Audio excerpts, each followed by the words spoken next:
Hey there, this is Tom with a daily walk from ourwalkinchrist.com. So today I want to talk about the sacred versus secular split. This is something that it has come up in an autobiography I recently read from a popular artist who also is a Christian, and I really want to talk about that because some of the things that he said near the end of his book, talking about what he does in his ministry and whatnot, is quite fascinating, and it's certainly things that I have thought of and have talked about before and written about before. So the sacred and secular split, what is this? This is essentially defined as a situation where we look at the world around us. Particularly, you see this in a lot of Christian circles. And inside of the Christian circles, what you start to see is you start to see people looking around at what music they're listening to, and oh, this is Christian music and this is not Christian music. And so we want to be so focused on the Christian music versus the secular music. Of course, the idea is one that the Christian music is good and will bring you closer to Christ, and the non-Christian music is just evil, or at the very least not profitable. And so the idea is, and it's taught in many churches in many situations and circumstances, and in reality it's something worthy of consideration. Because if we spend our days listening to music, watching movies that glorify the sins that Christ died for, we have a certain problem. But if we spend all of our time only and exclusively partaking in Christianized versions of culture, then we become so disconnected from the culture that we cannot reach anybody. And this was the point that was brought up. And the book I was reading was, Unashamed by Lecrae, which, very new, either biography, autobiography, I'd probably say autobiography written with someone else. It's about his life story and how he got into the Christian HipHop scene and what that resulted in his life. And basically what happened in his story is he came from this background that had a lot of drugs and a lot of violence. He had not direct gang affiliation, but a little bit of indirect gang associations, a lot of crime, a lot of, not really good situations. And he came out of all of that, and eventually in college, becoming a Christian, like a lot of people in modern America, where we sit back and we go to some emotionally powerful Christian conference or whatever. We hear some guy preach the gospel and we accept Jesus, and then we go on what he describes as his God high, where, he's over religious and whatever else. And then he just describes how he just falls right back in his old life. And that's really another problem. Maybe we'll discuss that another time in the future. But with that, what he started talking about at the end, now he became a Christian, got himself theologically grounded, educationally grounded, really cleaned up his heart, cleaned up his life, cleaned everything up, all that. And then what he ended up doing is, because rap and hip hop was a huge part of the culture where he was growing up, not unlike many young black inner city people, that's what his culture was. And so he learned to rap at an early age, and he considered some artists like Tupac and Beastie Boys and a few others as his idols growing up. And so, he learned how to rap at an early age. Well, when he became a Christian, he really started adding positive messages and godly messages into the songs that he was rapping about. And so he started doing a lot of Christian hip hop and a lot of Christian rap. A lot of it was just to reach the inner city kids in ministry projects he's working on. In fact, the entire concept of his modern day popular art was that very thing, is going out and rapping for inner city kids. And So he became this big, clean, sacred Christian rapper and started doing a lot of concerts, almost entirely Christian causes, things like that. And then what ended up happening is he came to this point when he realized that all of his rap and all of his art was all Christian stuff written by a Christian for Christians. And so what ended up happening in his life is he realized that he really wasn't reaching anyone outside of the occasional person, but for the most part, he realized he wasn't making the impact he thought that he should have made. And so then what he did is he started getting involved in groups with the more contemporary rappers, which generally are not quite as biblically based for certain. Many of them are not morally based, such as like Kendrick Lamar being one of them. Fabulous life lessons behind a lot of vulgarity. And so, a lot of people can't get past the vulgarity to think about the real message that Lamar's trying to teach. And then he got involved in some other groups, next to some other groups, I should say, that were definitely not even really doing any good messages at all. But what he realized is that by going out and rapping with those people, he can gain a following by which to share his message with.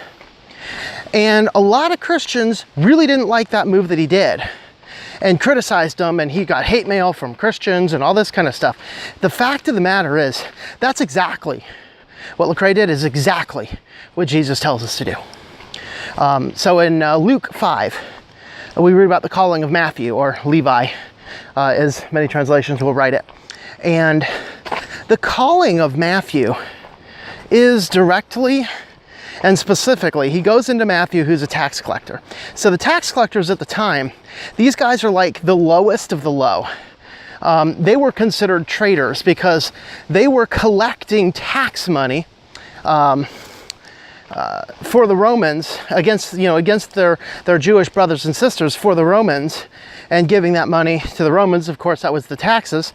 Now, what a tax collectors would generally do is they collected what they needed to, and then they collect anything else, and anything else was theirs as extra profit.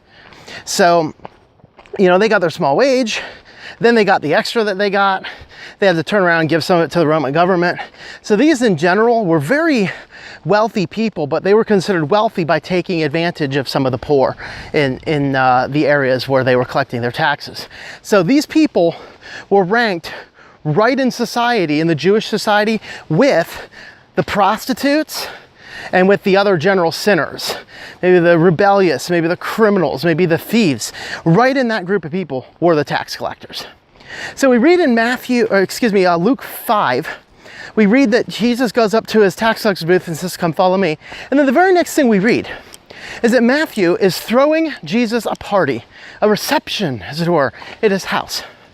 So do you think that he invited all of the clean-cut Christians and the Pharisees and the scribes and the upper class of society? Absolutely not.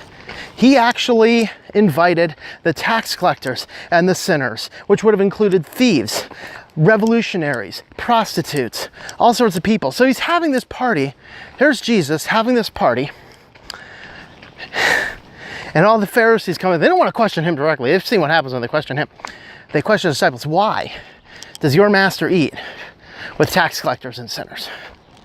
Now Jesus, hearing this, he says, "It is not the healthy that need the physician, but the sick."